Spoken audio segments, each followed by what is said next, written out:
लालची सास, रेखा जी, जब सारा काम हमें ही करना है तो तुम्हारा क्या काम है? यह तुम्हें पता नहीं है कि हमें सुबह उठते ही कॉफ़ी पीने की आदत है। लता कहती है, माँ जी मैं आ ही रही थी, लेकिन रवि को जल्दी ऑफिस जाना था। उनके कपड़े प्रेस करने में टाइम लग गया।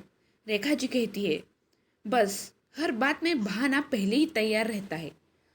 लता को शादी करके आए अभी केवल 4 महीने ही हुए थे। यहाँ आकर उसे ऐसा लगने लगा था जैसे किसी जेल में आ गई है। उसे कहीं जाना हो तो परमिशन लेनी पड़ती थी, कोई गलती हो तो पनिशमेंट मिलता था। सास, ससुर और पति तीनों ही एक सुर में उसका विरोध करते थे। कभी कभी तो मन करता कि यहाँ से भागकर अपने पापा के घर चली जाए, लेकिन पापा हार्ट पेशेंट हैं। यह सब उन्हें पता लग गया तो न जाने क्या अनर्थ हो जाएगा। यही सोचकर सब बर्दाश्त करती रहती थी। लता ने जल्दी जल्दी सबके लिए नाश्ता बनाया। उसके बाद रवि को टिफिन पैक करके दे रही थी। तभी रवि ने आवाज़ दी। रवि कहता है, लता क्या कर रही हो? इतना टाइम नहीं है मेरे पास, कार चला के नहीं जाना है मुझे। मेट्रो मेट्रो में कितना समय लगता है तुम्हें पता है ना? जरा सा लेट पहुंचो तो ऑफिस में सुनना पड़ता है।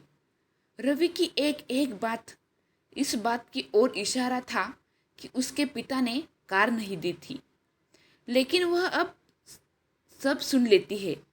पिता को कैसे बताए कि जिन्हें आपने उसका जीवन साथी चुना वह पैसों का लालची है। एक दिन शाम को रवि घर आया तो उसने अपने पापा से बात की। रवि कहता है, अब मुझसे नौकरी नहीं होती। वो आपके पुराने दोस्त शर्मा जी मोटर पार्ट बनाते हैं। चाहता हूँ कि उसकी सप्लाई शुरू करूँ। पापा पापा कहते हैं, लेकिन बेटा उसके लिए तो कम से कम 10 लाख रुपए चाहिए होंगे, वो कहाँ से आएंगे? रवि कहता है, वही सोच रहा हूँ पापा। तभी लता चाय बना कर लाती है। रवि कहता है, लता तुम अपने पापा से कुछ पैसे उधार ला सकती हो? लता का सब्र जवाब दे चुका था। रोज रोज के तानों से दुखी होकर उसने जवाब दिया। लता कहती है, रवि मेरे पिता के भरोसे मत रहना। उन्होंने मेरी शादी करके अपना फर्ज पूरा कर दिया। अगर आपको नौकरी करने में दिक्कत है तो मुझे जॉब करने दो, दोनों मिलकर कमाएंगे।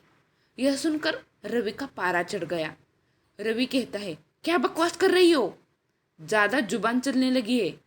लता कहती है, रवि मैं बर्दाश्त कर चुकी हूँ, इसलिए मैंने जब जॉब करने का फैसला किया है।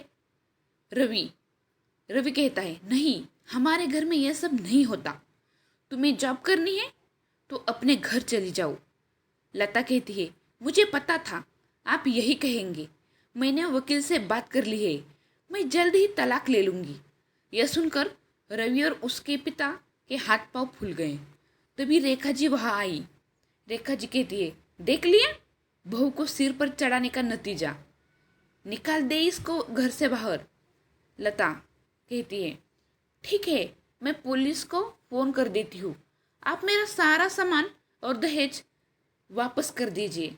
साथ ही हर महीने अपने पति की कमाई का आधा हिस्सा मैं कोर्ट से ले लूँगी। इस मकान में भी मेरा हिस्सा है, आधा मकान मेरे नाम कर दीजिए। रेखा जी कहती है, सुनो ये क्या कह रही है? मुकुल जी, बेटा ऐसी बात क्यों कर रही हो? आज के बाद हम तुझसे कभी कुछ नहीं कहेंगे, तू अपने कमरे में जा।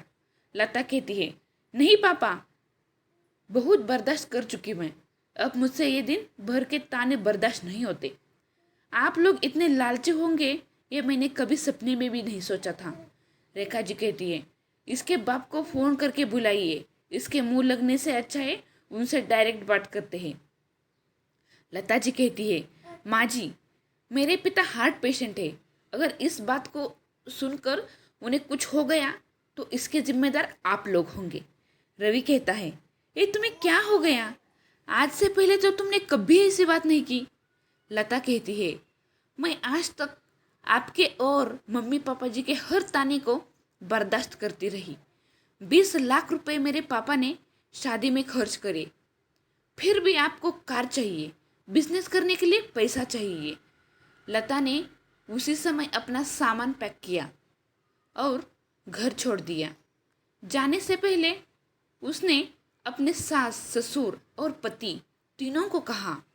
लता कहती है, अगर मेरे पापा को आपने कुछ बताया तो मैं आपको अरेस्ट करा दूंगी। तलाक का नोटिस आपको मिल जाएगा, चुपचाप साइन कर देना।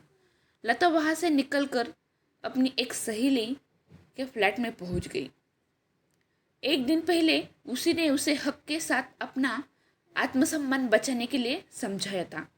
लता कहती है, कोमल, मैं आ तो गई हूँ, लेकिन अब आगे क्या होगा? कोमल कहती है, चिंता मत कर, मैंने बात कर ली है। मेरे ऑफिस में जगह खाली है। कल से तू जॉब करेगी और मेरे साथ रहेगी। 1 महीने तक जॉब करने के बाद लता एक दिन अपने घर जाती है और पिताजी को सारी बात बताती है। उसकी बात सुनकर उसके पिता कहते हैं, बेटा, मुझे तूने क्यों नहीं बताया? लता कहती है, पापा, आपने मेरे लिए बहुत कुछ किया है, अब मैं आपको परेशान नहीं करना चाहती थी। पिता कहते हैं, बेटी, मैं इतना कमज़ोर नहीं हूँ, तू चिंता मत कर, घर आ जा। लता, नहीं पापा, मुझे कुछ समय दीजिए, अपने पैरों पर खड़ा होने दीजिए, अपनी एक पहचान बनाने दीजिए। कुछ ही महीने केस चलने के बाद रवि और लता का तलाक हो गया।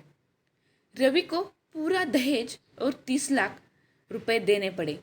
साथ ही हर महीने अपनी सैलरी का एक हिस्सा वह कोर्ट में जमा करवाता था।